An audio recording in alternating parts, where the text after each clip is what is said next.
Welcome, everyone. I'm Pamela Schaff, and I'm the director of Keck School of Medicine's Humanities, Ethics, Art, and Law, or HEAL program, and I'm the director also of Keck's new Master of Science in Narrative Medicine graduate program that will launch this fall. Today's Visions and Voices event by Dr. Rita Charon is, of course, a rescheduled and now remotely offered event. And I want to begin by thanking Daria Yatakovsky and the entire Visions and Voices team for their generosity, their flexibility, and their creativity in helping us to imagine and deliver today's talk.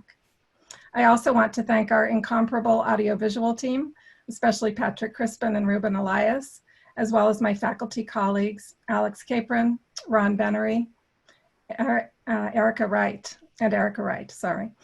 Wright is the Associate Director of HEAL, and she'll join our conversation today. This is not how we imagined we'd be hearing from Dr. Charon, but her presence here today is clearly very much what we want and need, as evidenced by the extraordinary number of people who've joined this webinar.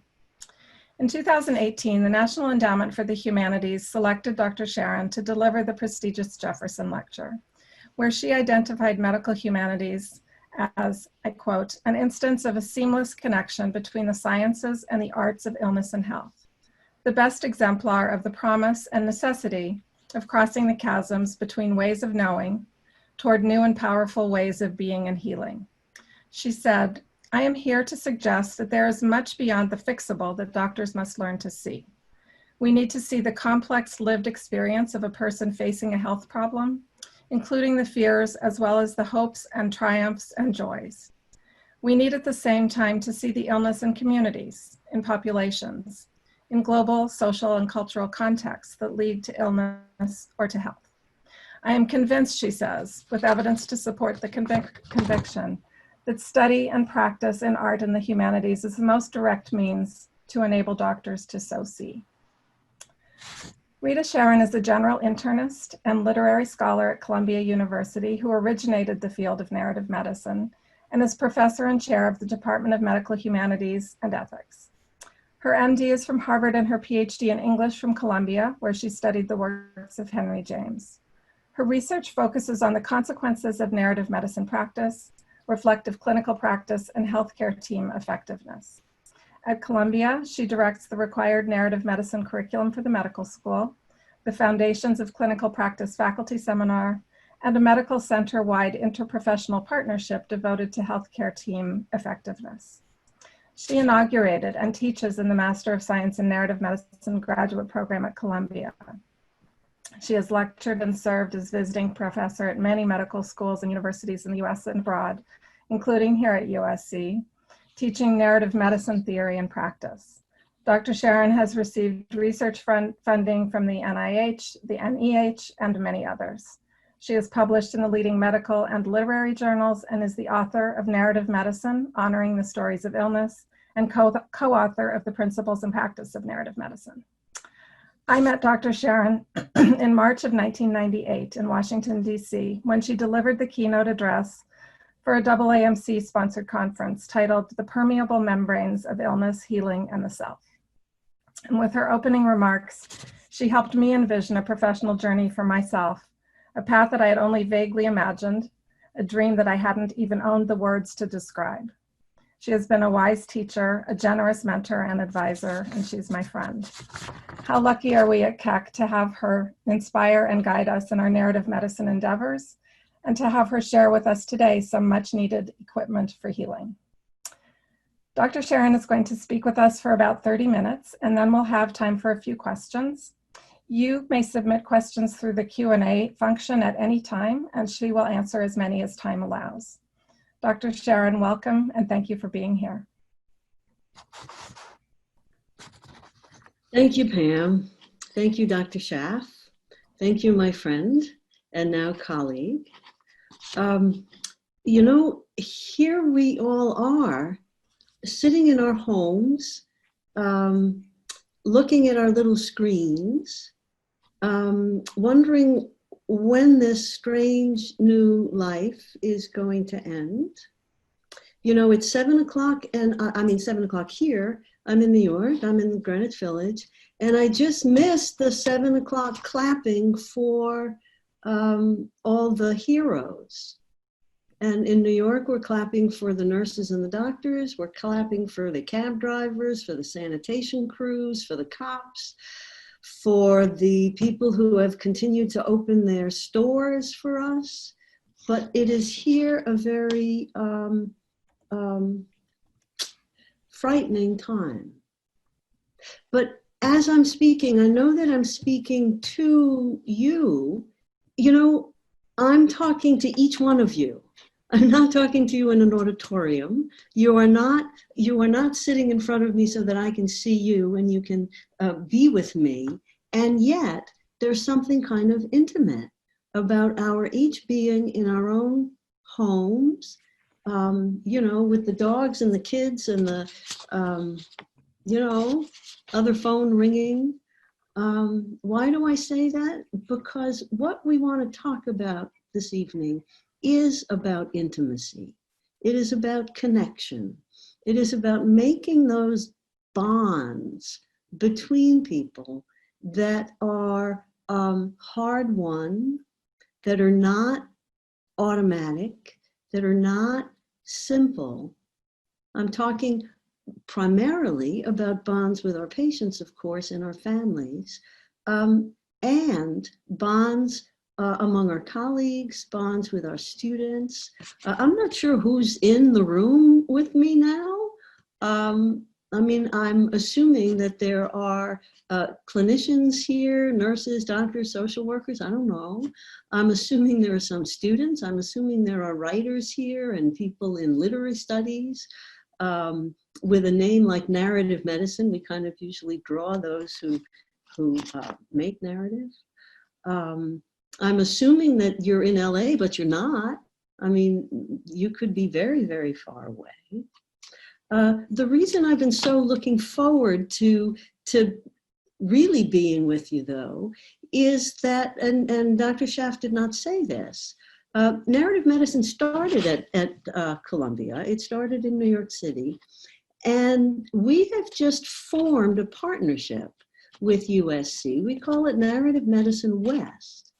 And Pam is the first one in the world with whom I felt the, I don't know what to call it, confidence and inspiration from her to say, let's be a partner. So this talk is kind of the inauguration of something we're calling Narrative Medicine West. We're also working with the Keck, not Keck, your Keck, the Kaiser Permanente School in LA. So instead of this effort, this movement being so New York centric, we are asking you to help us bring it to the country and also to the world. We are now international. Our work is being done in Poland, in Turkey, in Tokyo, all through Western, Eastern Europe, Poland, Greece. So let's talk a little bit about what is this narrative medicine? What makes us think that the arts and the humanities have a place in healthcare? It's not as if healthcare has been without the arts and the humanities, and any medical student can name the works of art, the novels that reflect physicians and illness. But much, much more fundamentally, what we have come to understand is how the very actions of the physician, the nurse, the social worker are saturated with the powers of story, the powers of comprehending what plot is unfolding, what metaphors are being used, what images are being summoned to me by the story that I'm hearing from my patient. So the best way I could think of to bring some of these ideas and not just ideas, experiences to you all is to show you some art. And I'll show you a few, thank you. a few pieces of visual art. It's a little harder to show a novel, but we will start with this mysterious work. This is Edward Steichen, 1906. And we look at this. I want you to just take a look at this.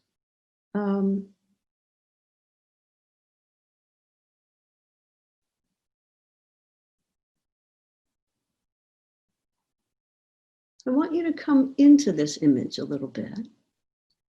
We can see a forest. We can see maybe two forests, don't we? There's a forest standing. There's a forest which is represented or reflected in the pond. There's kind of a third forest, which is the one that we see from out here. So there's the forest on the hillside as Steichen was taking his photo. There's the forest in the pond being reflected. And then there's the forest represented by Steichen's work. The name of this is Pond Moonlight. It's hyphenated, Pond Moonlight. And it was one of the first times, this was the very beginning of pictorialism, which is when the photographers realized that they too had a fine art and that their photographs were not mere reportage, but that the photo could give an experience of the same magnitude as a great painting, and that the photographer had a vocabulary as vast as Rembrandt or Vermeer or Picasso. And this is one of the very first. You see the blue of the sky, that's kind of laid over, and they found many different techniques of colored gums to apply to the paper. Now, as we look at it, though, we're a little baffled because we're not sure if we're looking at a photo or a painting.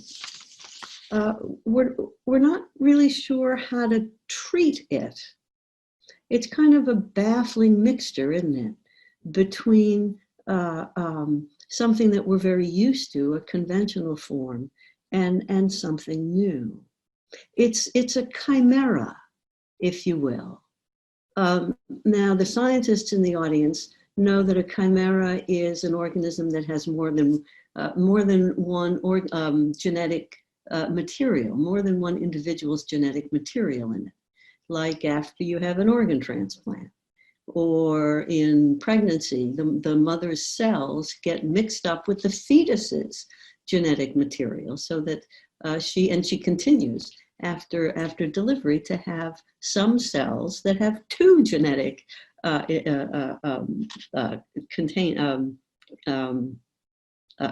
contents.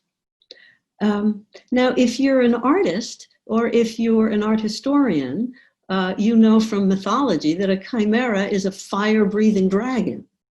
So even the word itself has divided and opposite meanings.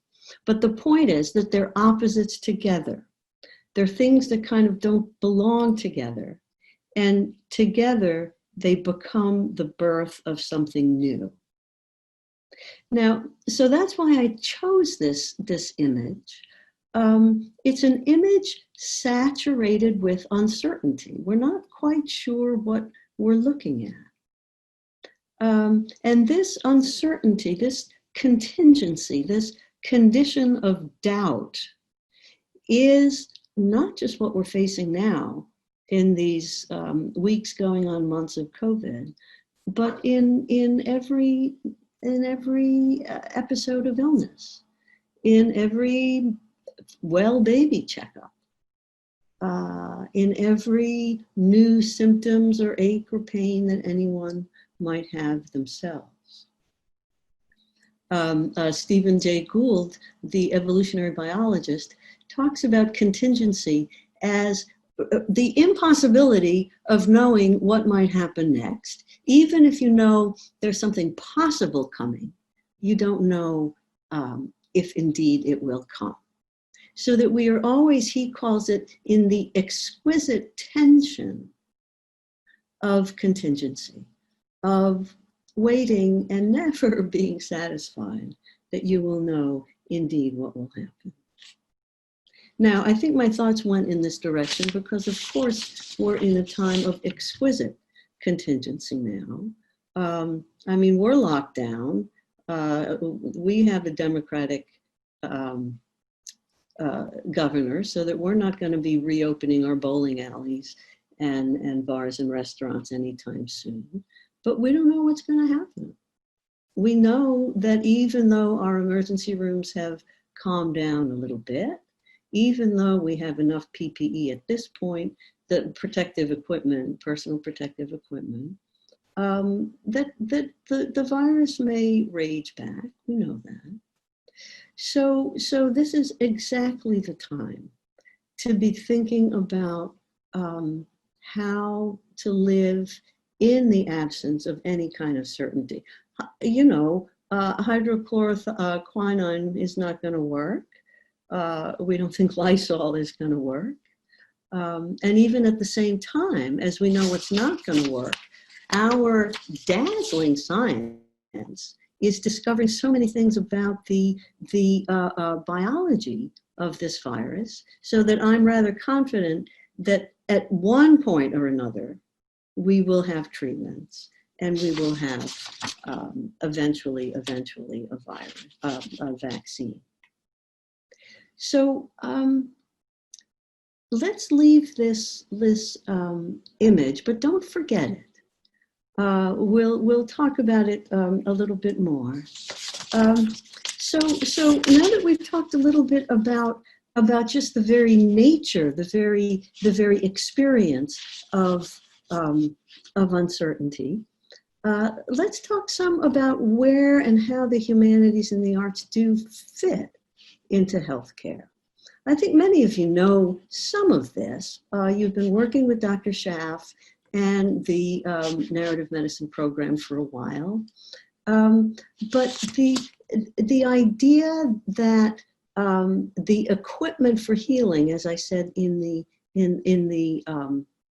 title of this talk, the equipment for healing includes the knowledge and the manual skills, and it includes the capacity to wonder, the capacity to imagine, the capacity to, as we did with this image just a minute ago, to look very carefully at an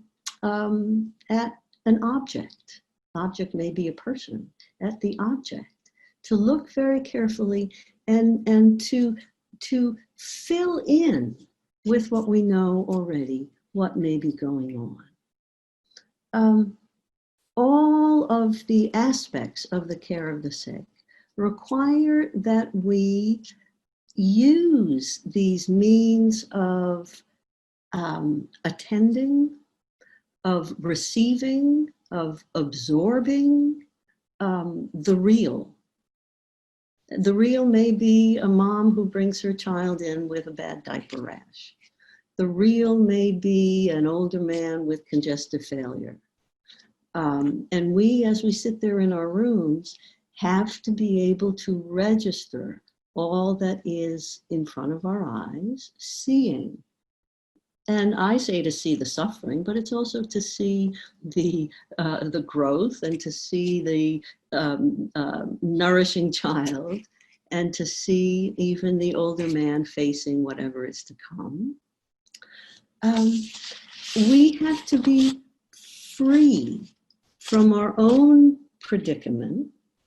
We have to be free from our own, what I mean by predicament is our own internal distractions, to wonder about and to guess, to imagine what his predicament may be. Now, so much of this is being done in the story that is expressed by the patient. Sometimes the important parts are just not said.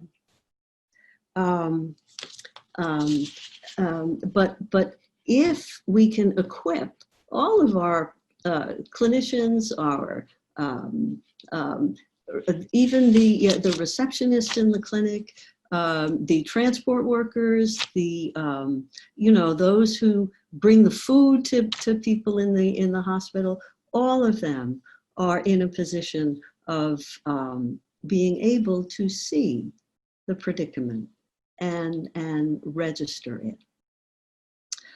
Let's see the next image. If we were in the same room, I'd be able to ask you, where does this image bring you?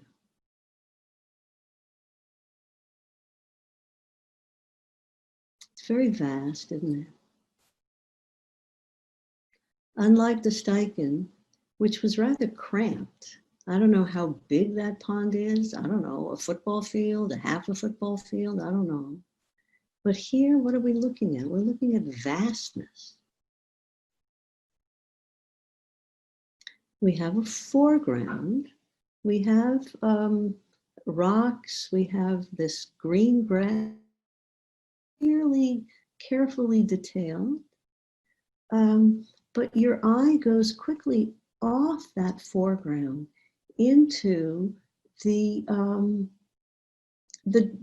deepest, farthest distance. It's kind of infinite. This is Caspar David Friedrich, a German romanticist. This was 1835. And the name of the painting is not the name of the mountain range, which is called the Riesengebirge, which means in German, giant mountain. The title of the title of the painting is Memories of the Riesengebirge. See? And it turns out that Friedrich actually sat, and it's a little hard to see where he sat in order to see all of this, and sketched in pencil, and then would bring that home and paint from memory, from his preliminary sketch. But I don't know. I wish I could. Well, you'll tell me in the Q&A. Is this comforting? Is this terrifying? Is this a sublime image? Is it, on the other hand, an empty image? There's no persons here. It reminds me, I once flew on a transatlantic flight. It was very late at night. I think I was the only one awake. And I saw Greenland. It was very clear, and I could see the landscape of Greenland. It was all black ice. It was rather terrifying. And I knew that I was the only person seeing Greenland right then, and that I somehow had a duty to bear witness to it. It was me and the pilot, keeping our eye on Greenland. And this has that kind of pull to me. So it's a way to expand. This painting, I feel, expands my own capacity to experience the world. It's opening up, making unbounded our own sense of space. It's maybe big enough an image to include all of our possibilities. And I think I was drawn to this painting as I knew that I would be talking with you in this time of COVID, which is in comparison so cramped, so encapsulated. I'm in my apartment almost all day. I go out a couple of times a day to walk around Washington Square Park. That's it. My life is between Fifth Avenue and the Hudson River. That's it. And even when we're in the hospital, the encapsulation in the gowns and the gloves and the face mask and the shields even individuals are encapsulated. So it's almost as if we need the art to somehow free us or give us the kind of breath that has been denied us. Ruben, let's see the next one.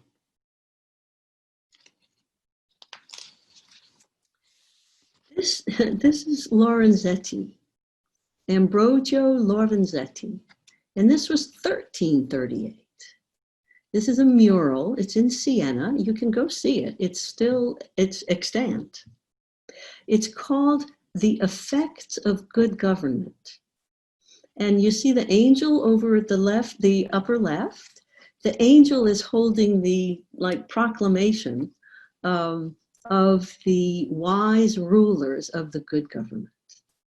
So here we've got kind of the same picture that we saw with Friedrich, except it's peopled. It's colored and it's peopled. And we see here a great assortment of human activity. Those spirited looking horses with their riders, the pigs, the dogs, I think I see donkeys. There's people in the fields. There's kids playing over in the side. There's fences around the pastures. This is all ordered, patterned, peopled. And so if our Friedrich gave us a sense of unbounded space and eternal time, this is giving us a sense also of space and time, isn't it? But it's time that's human scaled. The land is occupied. The land is cultivated. And yet we see in the distance the range of mountains. We see blue in the distance. I don't know if that's water.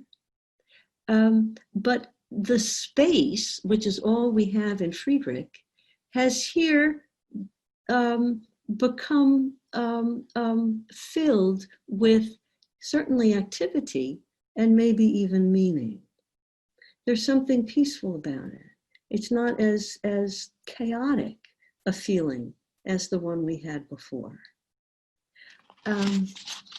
So these experiences of space and time are again what we're doing with our medicine. You can come back to me from the slide for a minute. Bodies are space and time. Each body occupies space and is keeping time. And as we're working with patients, don't we go through time with them? You see a patient at one moment, you remember, decades back. Each person's health is a factor of how they happen to be right now. And we know their current health has to do with not only their exposures and did they get their vaccinations, but things like childhood trauma, which may have been decades ago, that continue to affect their health. I know as I'm with an older patient in my office as an internist, I'd sometimes know before anyone else that this person in some future will be facing dementia. So that we operate in our clinical work as the most complex timekeepers and time clerkers. See? Now, early on in narrative medicine, we started this in the early 2000s. And we didn't know back then that these ideas about space and time and infinity would matter so much in the work we do.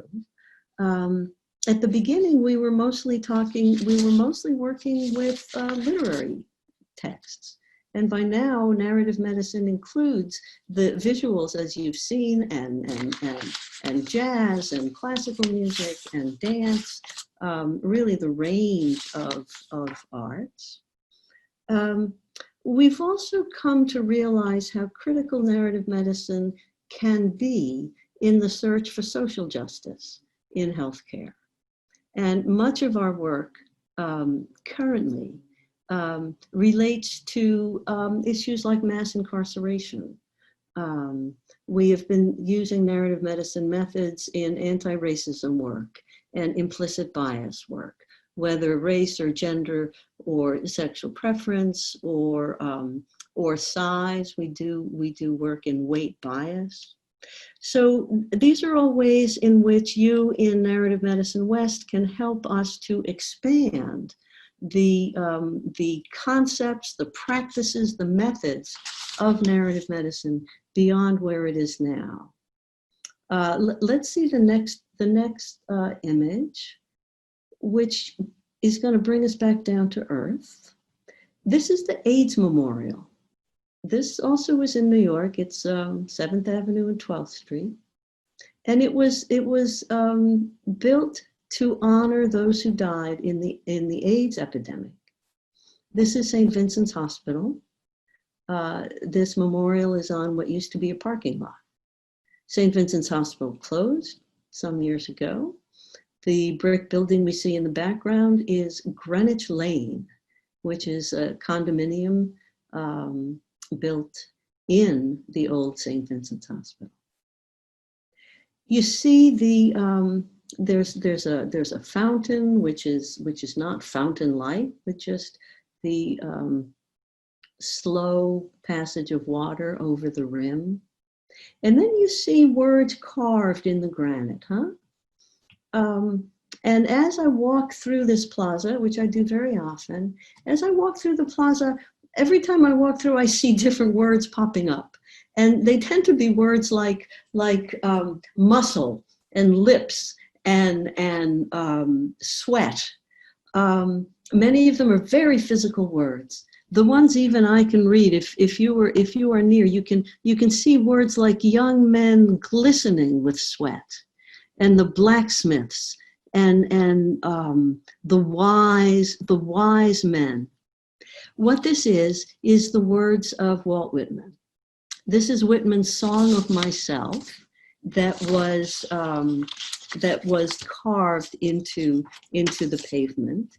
And of course, Whitman was the gay poet long before there was a word for gay, who was a Civil War nurse and typified the again romantic in another form, yearning to heal. Let me read you the first 3 lines of the Song of Myself. I celebrate myself and sing myself, and what I assume, you shall assume. For every atom belonging to me, as good belongs to you. So Whitman was a champion of the kind of unity that we do talk about and desire, not only among colleagues and between patients and clinicians, but also for the clinician and him or herself, that there be a unity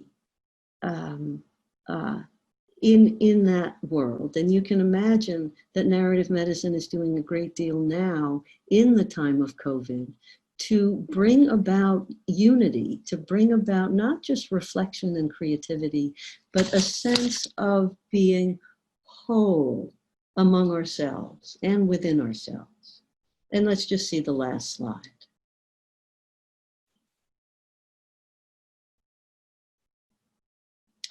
This is Mark Rothko, Blue, Green, Brown, 1952. And it, for some reason, has become my icon.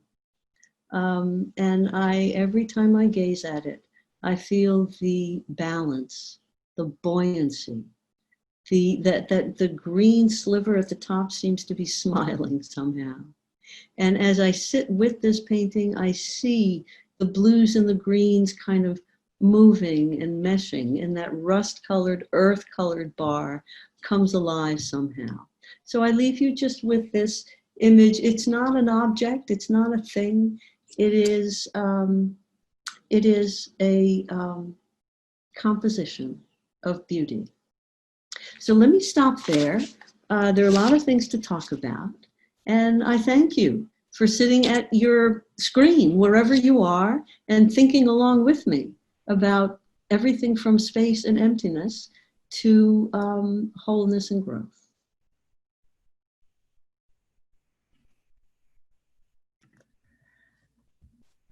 Thank you, Rita. Can we have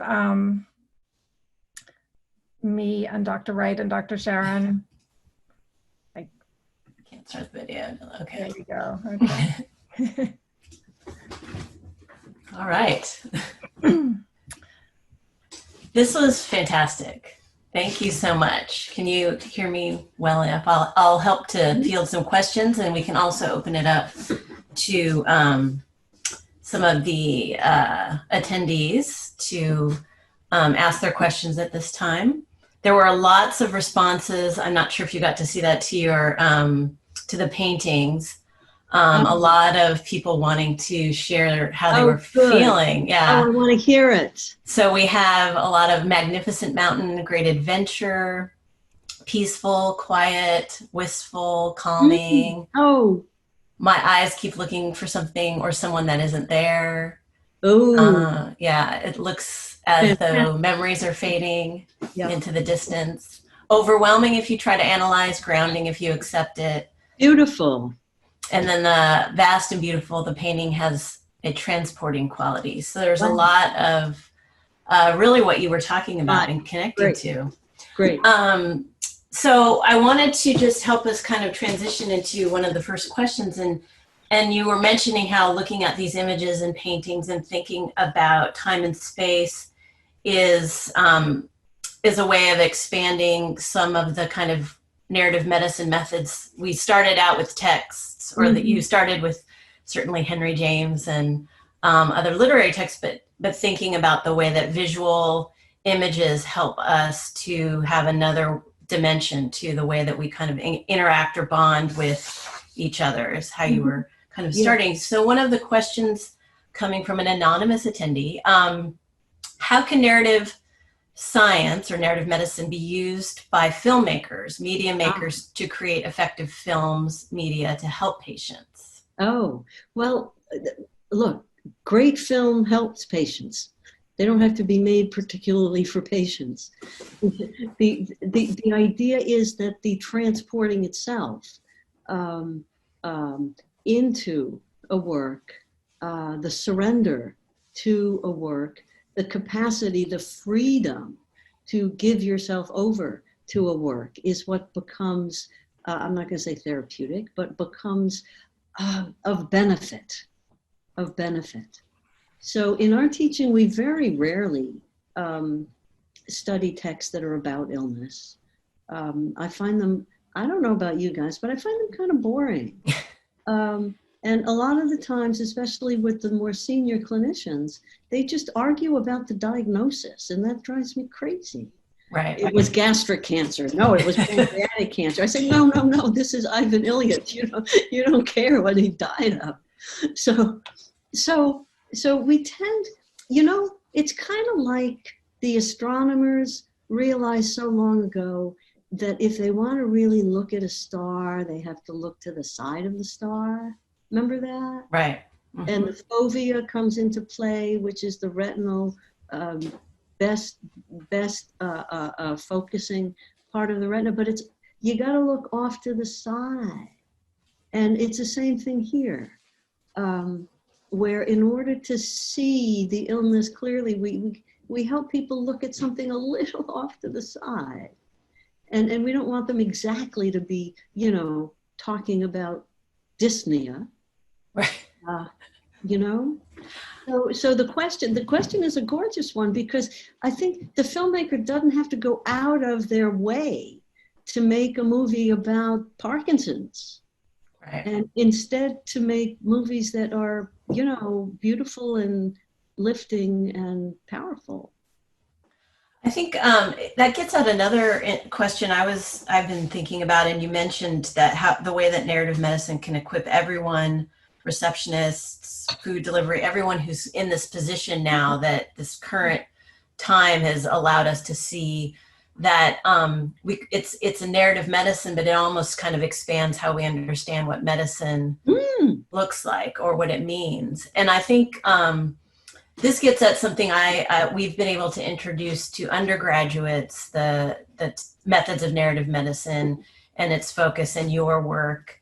And I'm just wondering if you wanted to talk about where, when we prep them or set them up in undergrad, pre-health, pre-medicine, then when they get to medical school or to advance, other places, they will be primed and kind of expect this kind of work and these kinds of discussions. I'm just curious to hear at what different levels do you see us, introducing narrative medicine or expecting that they can develop these kinds of competencies around the kind of medical encounter that's not necessarily a medical student or even in the clinic per se. Right. But it does really need persons who are well trained among the senior staff. Right. And you can't expect the pre-med to be the champion of a new way of looking at healthcare. So I take it as our task to really reach those in practice. Department chairs need to know what this is. They don't need to be really skilled, but they need not to make fun of it. Right. They need to make room in their training programs for this. I mean, we're doing narrative medicine work with residents in ophthalmology and palliative care and in medicine and pediatrics. And I count it as a real victory when my crew doesn't have to go in and teach it, but that there are really skilled pediatricians and ophthalmologists who can do that. So, this is the work of a generation, and we're getting a little ways there. But the question is also, how do you allow the student who maybe started doing this as a junior in college? I get letters from high school kids. So they started then. How do you help them progress and give them more and more sophisticated work through the relative desert of medical school and internship and residency? They're not all going to do what Pam Schaff did and go get a PhD in English and creative writing. Right. But short of that, there's got to be challenging, rigorous, disciplined training in I love the way you called it the narrative sciences, because it really is the foundational narrative theory, literary theory, phenomenology. These are the things that they need to be studying, and not just illness narratives. Right. We have one question asking if you can speak a little bit more about narrative medicine in working against implicit bias. I have a cat sitting on my mouse, which is, there's a metaphor there right now. That's great. That this is such a delicate subject. Can narrative medicine help us talk about this safely without offending one another or just hardening our opinions? Yeah. We have an essay coming out. In fact, I have to send in the revision tonight to the journal Narrative, which is a good narrative theory journal, on a narrative medicine workshop that we did called Race and Justice. And the implicit bias training tends to be kind of didactic, kind of lecture-based, a lot of exhortation, and not very much experiential. And so we put together a program that includes, very kind of hard-hitting, challenging talks from critical race theorists and journalists and activists. But then most of the program was small group work 8 people in a group, no more than that, doing difficult, challenging reading, doing writing in response to the reading, as we do in all our workshops. And then when we did a 6-month follow-up survey, which we felt we had to do because we had never done this for this reason before, and asked simple questions like, what do you remember? And what have you brought home from the workshop? And what have you done differently since our training?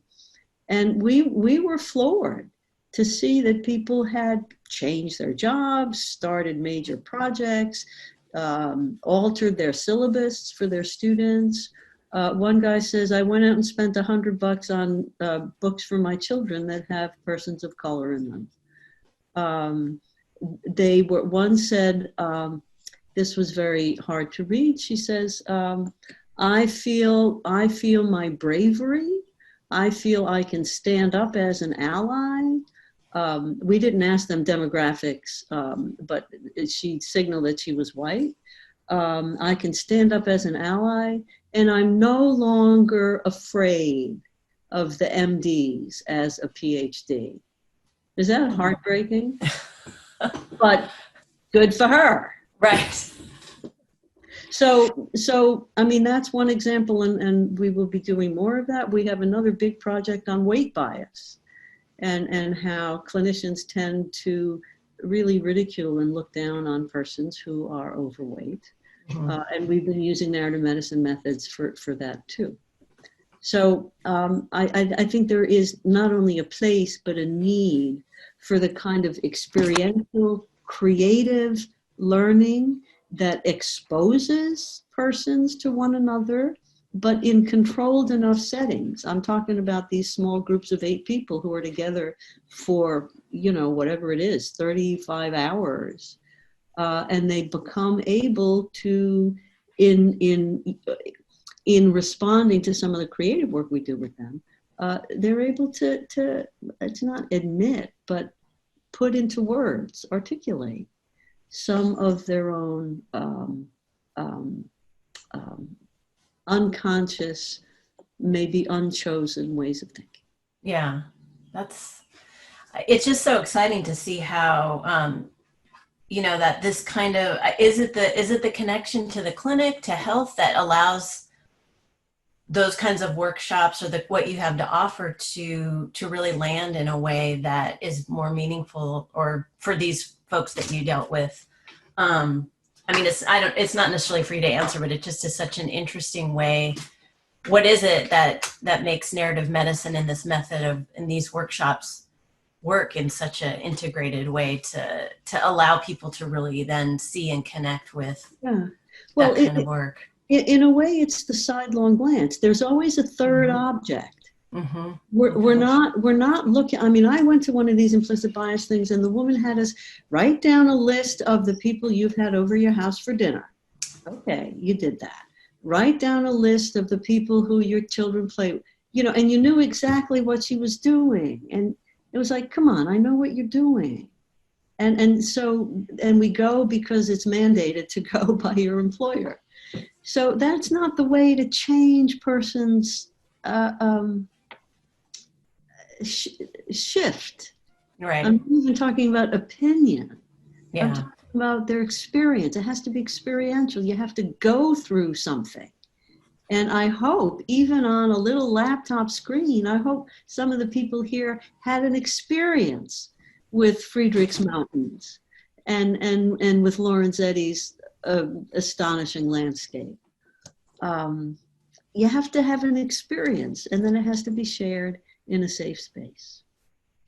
That's fantastic. I think we'll end with a question. Let's see.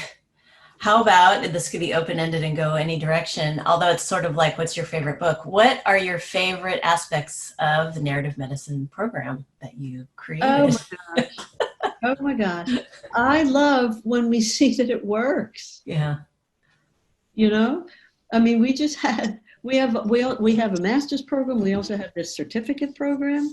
which is asynchronous. You can do the whole thing in a year. You can take up to 5 years to do it. And I just saw an interview with one of the guys who did our certificate. He is upstate New York, small-ish hospital, runs the residency program in medicine. And he says, I went to this thing. I went to one of these workshops and I said, well, there's something here. I don't quite get it, but there's something here. And he came back for another one. And then he takes the certificate.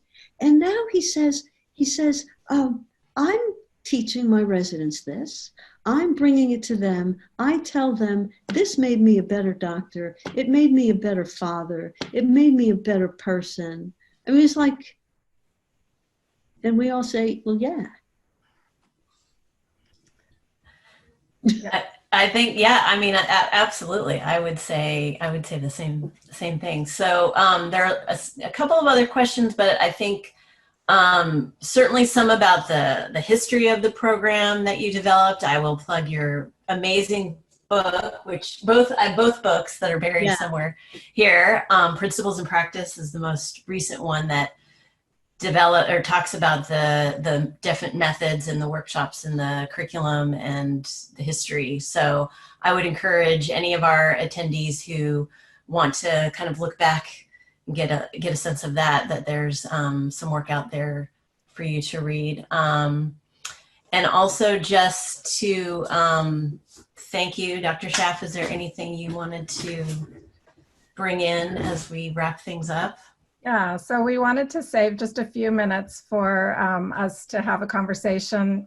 In particular, I would just, I'm going to enter this aspect of it this way. So one of the things you talked about, I know you're working now on creativity, and you talked about how COVID has really demands creativity from us. And I've talked with friends and colleagues and relatives about what this moment has done to our own creativity, our own creative processes. And I have, in thinking about this in anticipation of your talk, I've thought about the fact that, I haven't written any fiction in, I don't know, 2 months or so. But I would not say that I have not had, episodes of intense feelings of creative work. Most of it found within my, what feels like really meaningful work in creating curriculum for our displaced students right now.